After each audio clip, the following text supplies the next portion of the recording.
Deus nos oferece, todos os dons, tudo que temos, tudo que somos, precisamos dizer: Senhor, muito obrigado por tudo. Nesta manhã, eu queria que você relembrasse comigo alguns motivos do Natal. Quando você se aproxima do Natal, em que você pensa? Ultimamente a gente pensa em Natal, quando você pensa em Natal, você já se lembra de luzes, você se lembra de árvores de Natal. Talvez venha em nossa mente bolas vermelhas, presentes, ceia, Papais Noéis. É interessante como nós estamos, a cada dia que passa, perdendo alguns sentimentos, alguns modelos, alguns significados do Natal. Ninguém mais fala no presépio de Natal. É interessante que você olha pelas ruas, pelas vitrines de lojas, nas casas, a gente não vê mais o presépio. Porque em realidade a história do Natal está cada dia ficando mais difícil da gente acreditar.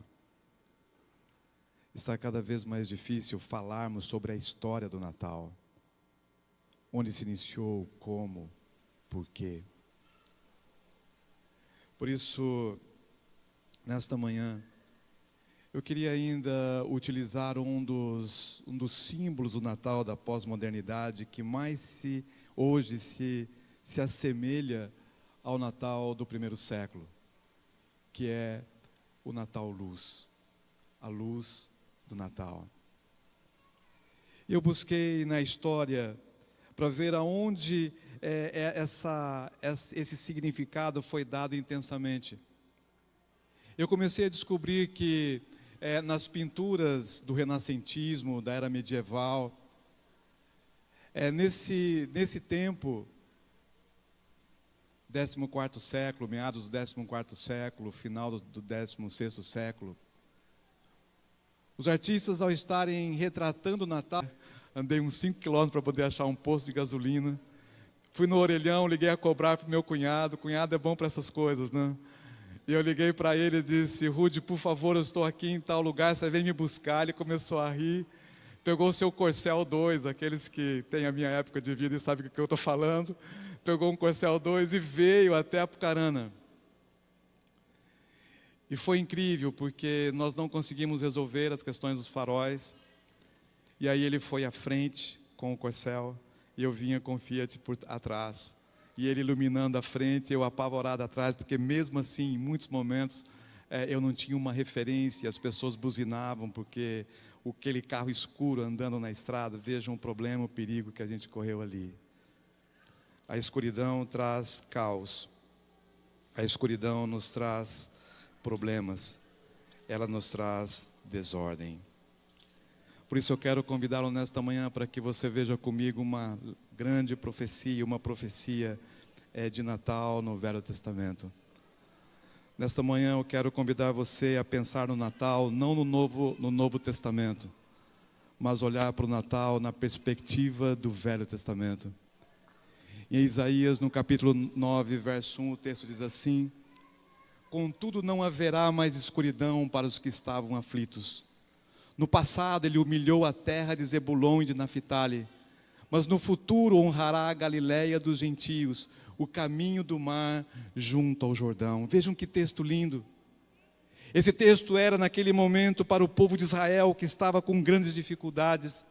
Eles não conseguiam enxergar a luz porque estavam em escuridão. Eles não conseguiam ter alegria porque estavam vivendo em tristeza. Eles não conseguiam ter esperança porque havia dúvidas e falta de fé. E agora vem o profeta Isaías e diz assim: Contudo, não haverá mais escuridão para os que estavam aflitos.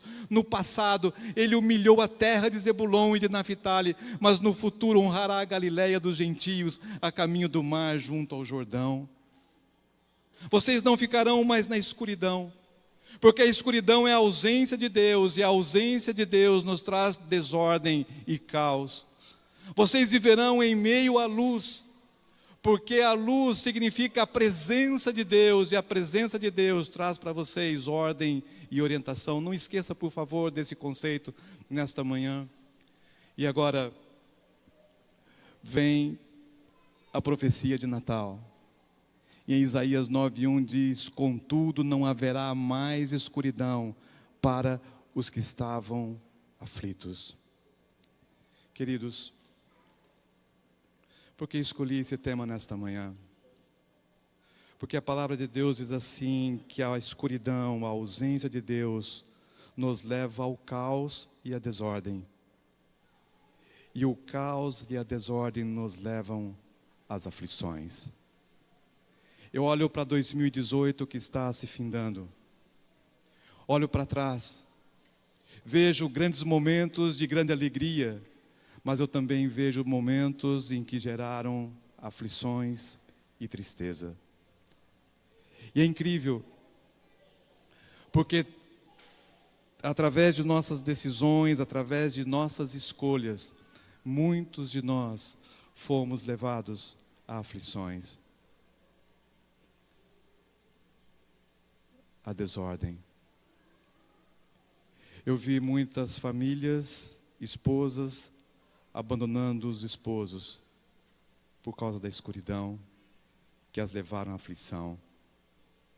Eu vi homens abandonando suas mulheres devido à escuridão, à falta de luz, à ausência de Deus. Eu vi filhos vendo seus pais se dividindo e mudando de suas casas. E gradativamente a escuridão os levando a grandes aflições. Eu vi pessoas que tomaram suas decisões, as suas escolhas, longe do brilho, da luz, da palavra, que podem trazer ordem e podem ajudá-los. Eu vi pessoas passando por grandes aflições. E é por isso nesta manhã que eu convido você a pensar um pouquinho sobre essa profecia de Isaías 9, verso 1. Contudo, não haverá mais escuridão para os que estavam aflitos. É interessante que o texto continua e há uma frase bem interessante dentro desse contexto. E a frase diz assim: no passado, Deus humilhou a terra de Zebulon e de Naftali. Por quê?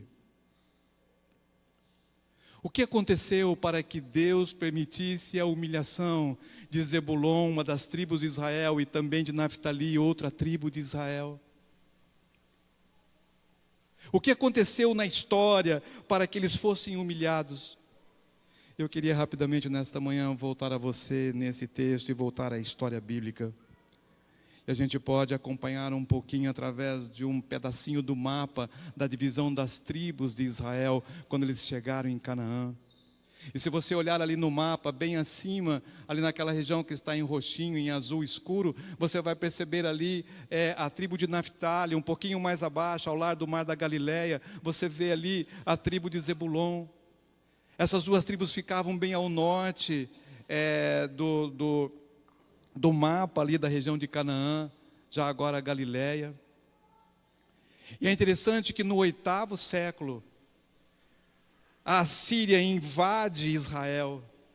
E a Síria invadiu com o seu poderosíssimo exército pela região norte. E eles invadiram primeiramente Naftali e Zebulon. E eles deixaram aquela região, aquele território totalmente destruído.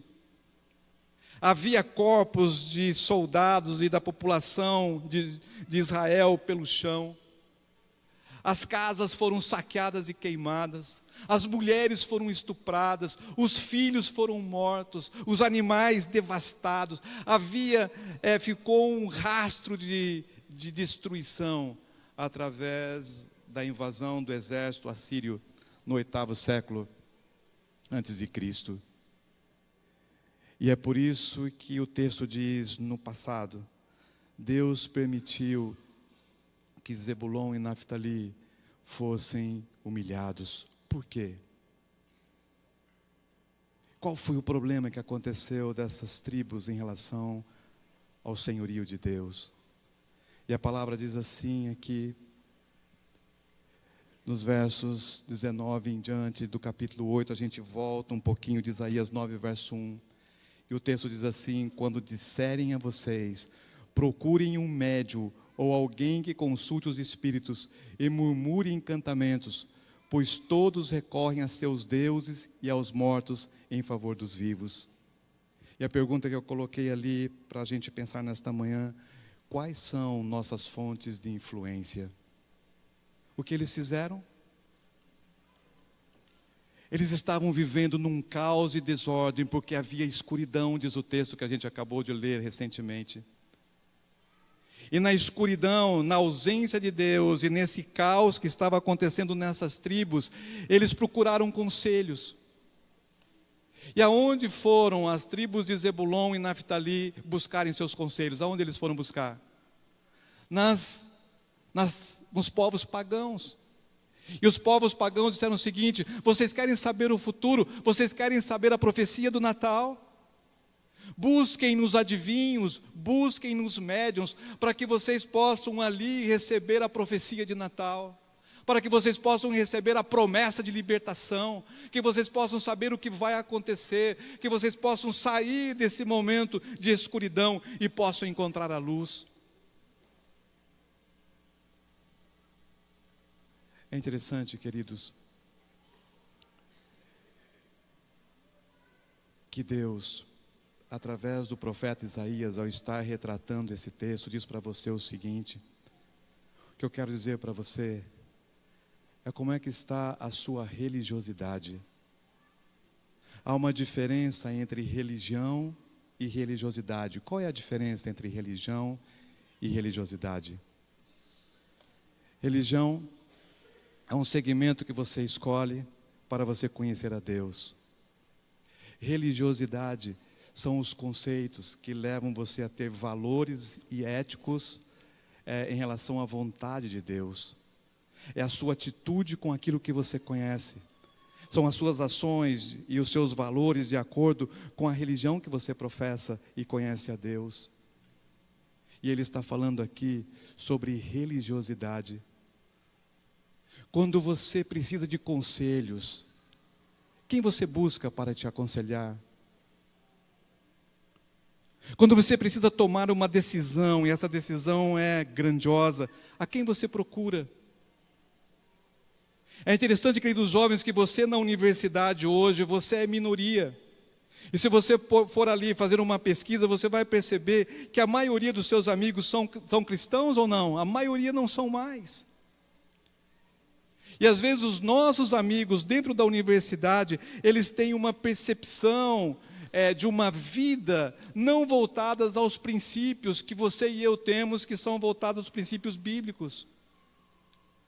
Isso não quer dizer que eles não tenham ética, isso não quer dizer que eles não tenham moralidade, isso não quer dizer que eles façam coisas corretas. O que eu estou querendo dizer é o seguinte, que às vezes a motivação e a ideologia por trás dessas ações não é uma motivação e uma ideologia que vem do princípio bíblico, que vem da voz do Senhor. Nós ficamos encantados agora nas últimas eleições do país, e você diz assim para mim: puxa, olha como o meio evangélico interferiu na eleição do novo presidente. Mas eu te pergunto, esse novo meio, ou esse meio evangélico que formou, que ajudou a instituição do novo presidente, será que ele realmente tem uma ideologia, tem um conceito bíblico por trás disso, e ele consultou a Deus para que esse novo presidente pudesse ser eleito?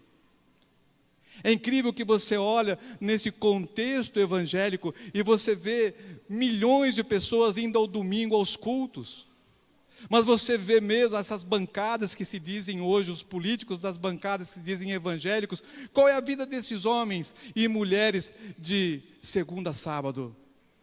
Nas decisões tomadas lá em Brasília, nas decisões tomadas pelo Brasil todo, será que são decisões que têm como fundamento principal o conhecimento e a voz de Deus? E eu chego até você e a mim mesmo nesta manhã e te pergunto o seguinte: será que na minha religiosidade cristã, eu só sou religioso no sábado? Será que é só no sábado que eu vivo os preceitos e os conceitos bíblicos e a ideologia cristã? E durante o domingo, até a outra sexta-feira, eu fico distante dessa religiosidade, e a minha ética, os meus valores, o meu pensamento e a minha mente não são direcionadas pela luz que vem do conhecimento da palavra e da presença de Jesus Cristo em nossa vida, que nos move e que faz com que nós sejamos transformados em mente e em coração.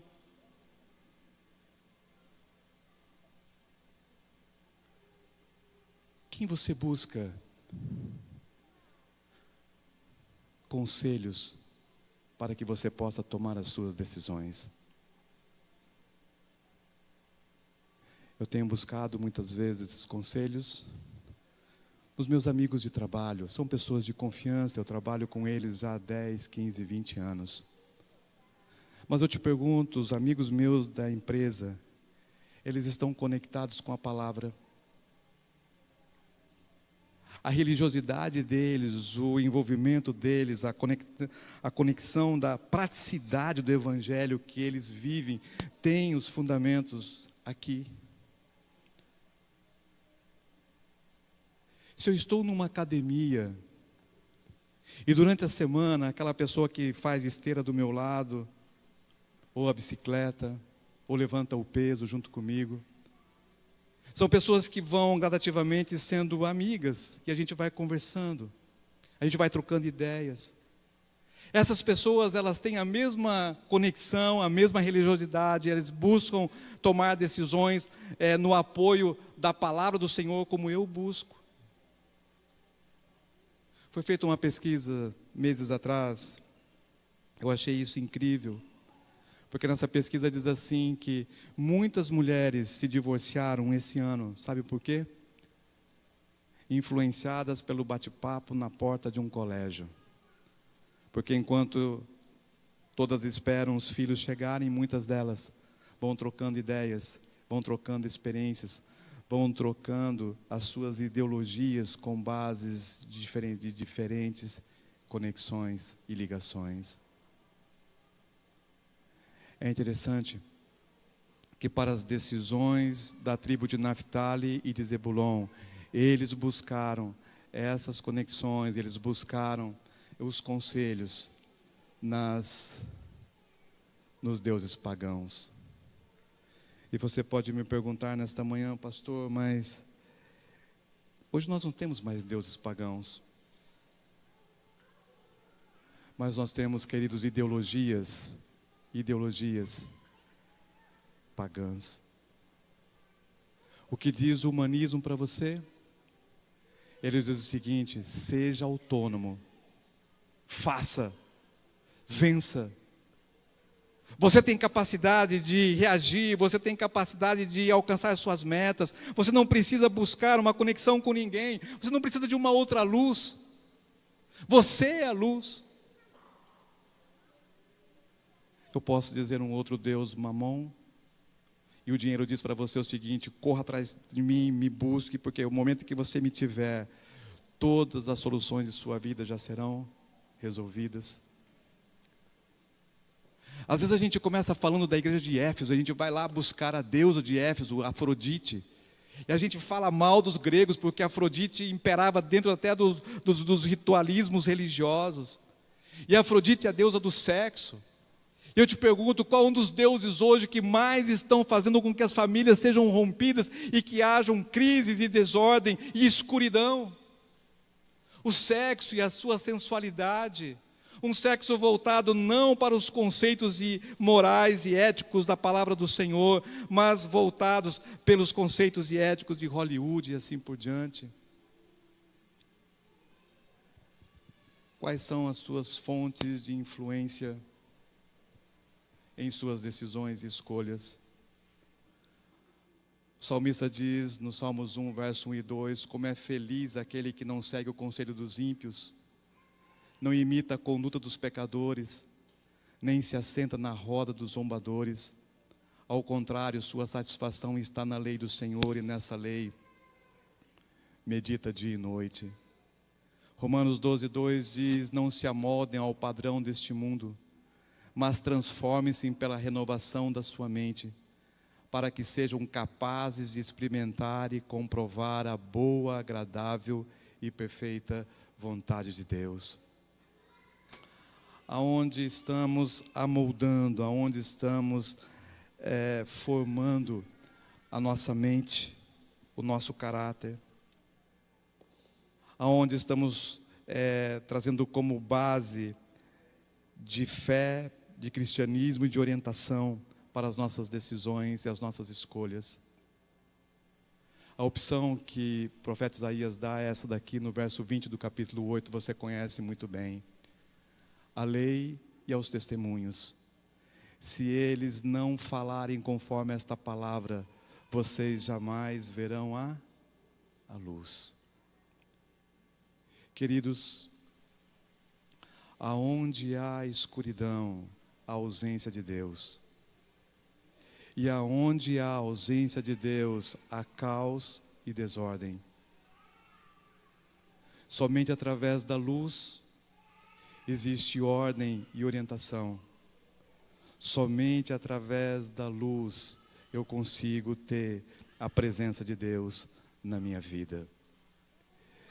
Eu olho para esse texto e fico pensando comigo mesmo, será que eu tenho buscado a lei e o testemunho para que eles possam reger os conceitos meus para as minhas escolhas e as minhas decisões? É interessante que nessa profecia de Natal, eu vejo no verso ainda 20, 21, 22 o seguinte, a consequência disso: aflitos e famintos vaguearão pela terra quando estiverem famintos. Ficarão irados e olhando para cima, amaldiçoarão o seu rei e o seu Deus. Depois olharão para a terra e só verão aflição, trevas e temível escuridão, e serão atirados em densas trevas. Eu sublinhei aqui, eu não sei se você está conseguindo enxergar direito, mas veja aqui as palavras, as consequências das escolhas e as decisões de Naftali e de Zebulon. As consequências das decisões de terem buscado os adivinhos, de terem buscado os médiuns, eles ficaram aflitos e famintos. Houve trevas, e as trevas geraram escuridão, e a escuridão geraram aflição. Olha aqui as respostas. Às vezes vem alguém até mim mesmo e diz assim: pastor, por que Deus permitiu isso? Por que eu estou passando por essa aflição? Por que existe desespero? Por que está havendo doença? Por que eu estou com problema com a minha mulher? Por que eu tenho problemas de relacionamento? Por que eu não estou indo mal no meu trabalho? E muitas vezes eu tenho que dizer o seguinte, querido: qual foi a sua escolha? Qual foi a sua decisão há 10 anos atrás? Quando tua filha e teu filho te procuraram naquele momento, há 5 anos atrás, o que você disse a eles? Às vezes é simples, queridos, a gente jogar a culpa em Deus e dizer: Senhor, estou chegando no final de 2018, estou arrasado, estou com problemas, estou com dificuldades, eu estou em aflição. Mas será que muitas vezes não foi uma decisão e uma escolha errada que eu tomei há algum tempo atrás? Olha o resultado: trevas, escuridão, morte, invasão da Síria sobre aquelas cidades, sobre aqueles territórios. E agora vem uma boa notícia do Evangelho. Em Isaías, no capítulo 9, verso 1, diz assim: contudo, não haverá mais escuridão para os que estão aflitos. No passado ele humilhou a terra de Zebulon e de Naftali, mas no futuro honrará a Galileia dos gentios, o caminho do mar, junto ao Jordão. Houve derrotas, houve fracassos, houve tristeza, houve escuridão, houve aflição. Mas o texto vem dizendo agora o seguinte: e vindo a plenitude dos tempos, Deus enviará o seu filho, nascido de mulher, e esse filho vai honrar a Galileia dos gentios, virá pelo caminho do mar junto ao Jordão. O primeiro ministério de Jesus Cristo, quando ele veio à terra, foi Naftali e Zebulon. E ele passava e ele pisava aquela terra. E qual era a sua mensagem? Vinde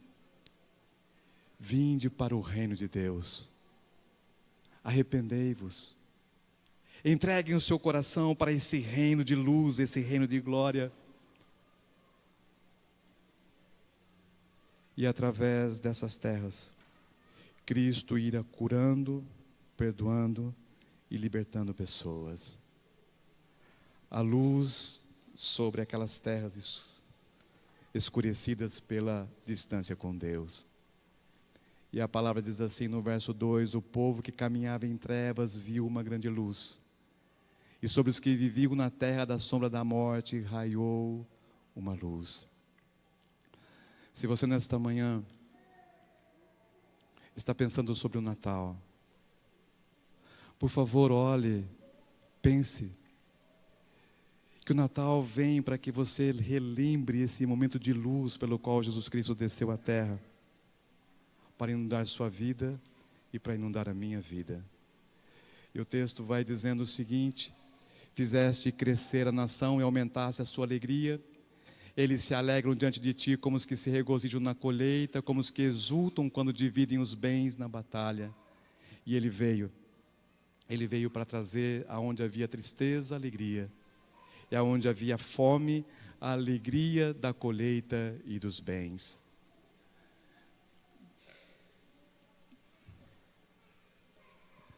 O texto continua dizendo: pois tu destruíste o jugo que os oprimia, e a carga que estava sobre os seus ombros, e a vara de castigo do seu opressor, como no dia da derrota de Midian.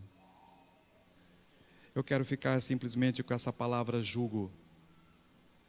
Aquelas pessoas que estavam vivendo ali em Naftali e Zebulon, as que sobreviveram à guerra, elas carregavam um jugo, as marcas de alguém que passou por uma batalha. Na lembrança daqueles homens e mulheres estavam os parentes caídos pelo chão, os filhos. Na lembrança daqueles homens e mulheres estava ali as marcas da guerra, as casas destruídas e queimadas.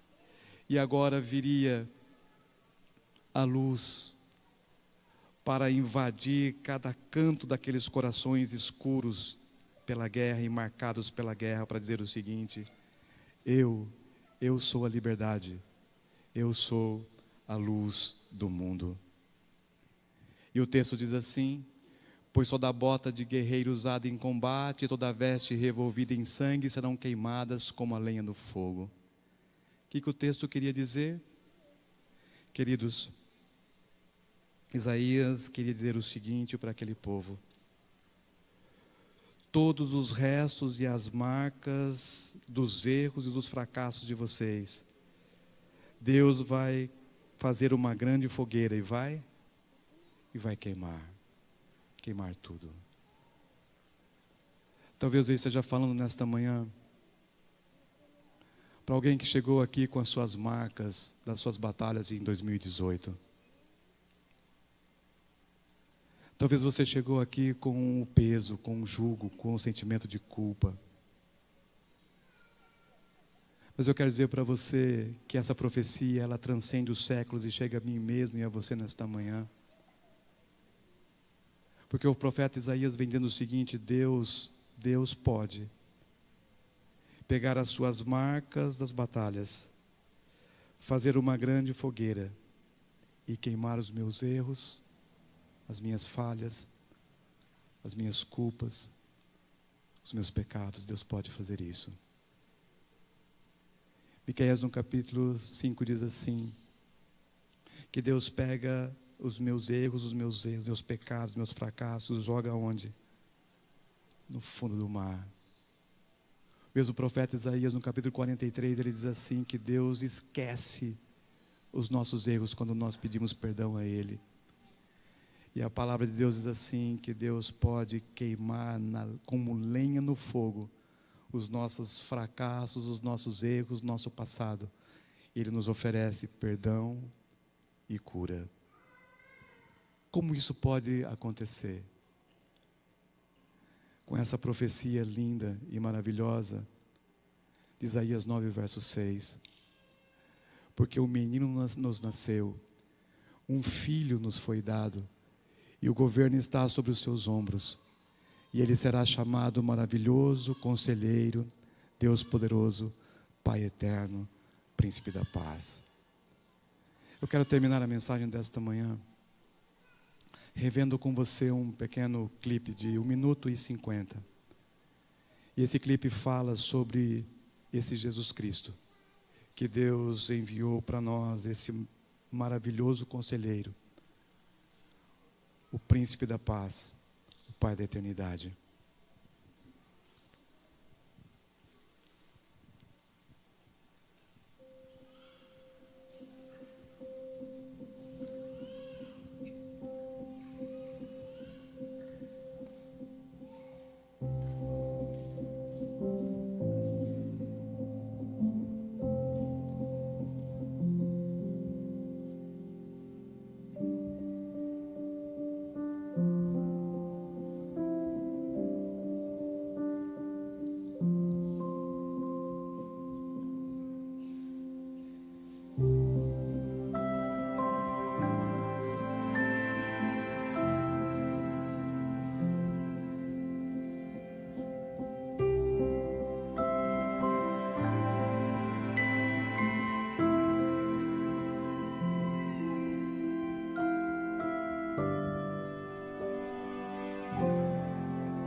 Passei aqui só para dizer a você.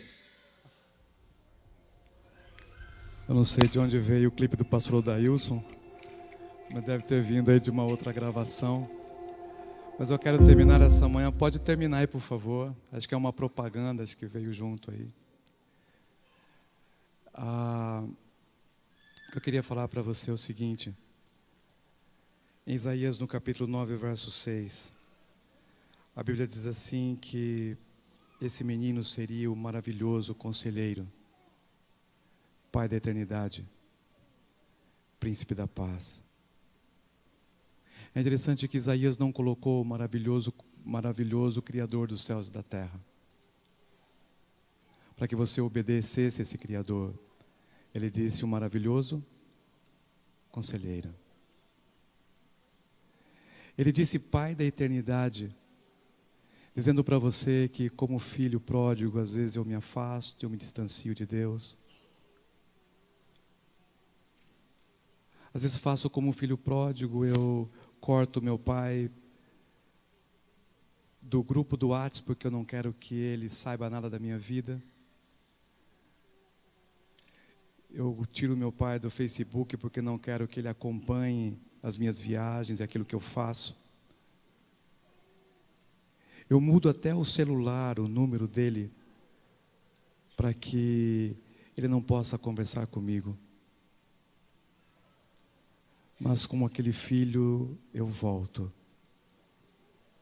E esse pai me abraça, o Pai da eternidade, me resgata, me adota, me perdoa me recebe como um filho. Que amor é este? Eu não consigo entender, mas Ele continua me amando.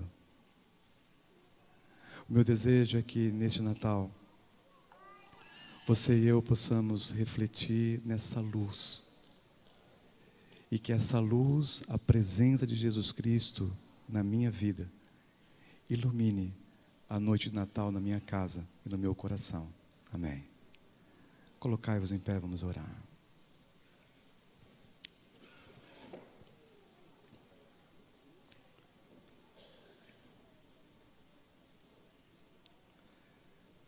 Senhor nosso Deus,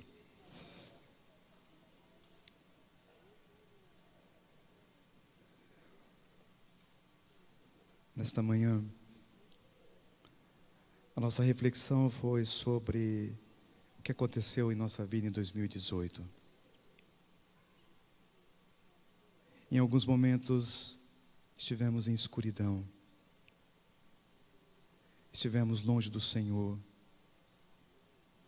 Talvez em nossa vida pessoal, na nossa vida de trabalho, eu não sei em que lugar, mas eu sei na minha vida pessoal, os lugares aonde a escuridão tomou conta da minha vida, o caos e a desordem. Em alguns momentos perdi o rumo, a orientação e falhei diante do Senhor. Mas o que importa é que a profecia bíblica de Isaías me mostra que o Senhor acompanhou tudo isso no passado e acompanhou na minha vida presente esses momentos. Mas a profecia não me deixa na escuridão. A profecia disse que, como no passado raiou em meio os territórios de Zebulon e de Naphtali a luz, hoje, em meio à escuridão desse mundo, através de Tua palavra e através da manjedoura do meu coração, o Senhor renasce a cada dia, e essa luz que vem do céu brilha intensamente e me traz paz, perdão, ordem e orientação. Que seja essa luz que dirija esta igreja, a nossa igreja. Que seja esta luz que ilumine cada casa aqui representada. Que seja essa luz que traga alegria e paz em nossa vida, hoje e sempre, e neste Natal. Amém.